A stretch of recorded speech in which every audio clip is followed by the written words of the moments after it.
सोबतपुर में रमजान मुबारक का महीना शुरू होते ही महंगाई का जिन बोतल से बाहर आ गया।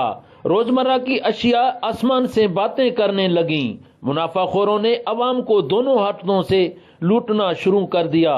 सब्जियां, दालें, मशरूबात, फलों समेत तमाम अशिया की कीमतों को पर लग गए। महंगाई के बारे में क्या कहेंगे, महंगाई तो सर आप देख रहे हैं सर से ऊपर हो गई है, और यहाँ का जो सिस्टम है वो भी धर्म भरम हो गया है। कोई ना पूछने वाला है ना कोई आने वाला है, यहाँ पर ऐसे ही काम चल रहा है, पता ही नहीं। गरीब गुरबत क्यों वठी खाए तो पिने थो माण्हू।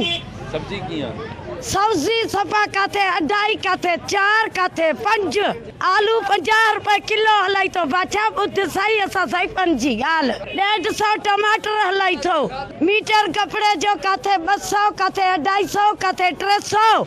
सब चीज़ महंगी है। यूटिल स्टोर में ना चीनी गायब, चावल गायब, कीमतें हैं जो कि है तो आसमान से बातें कर रही हैं, कोई पूछने वाला नहीं है।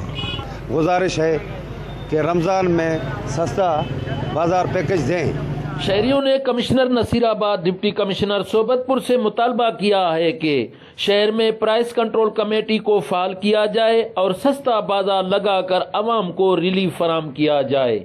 सरदार बंगुल जई, वश न्यूज़, सोबतपुर।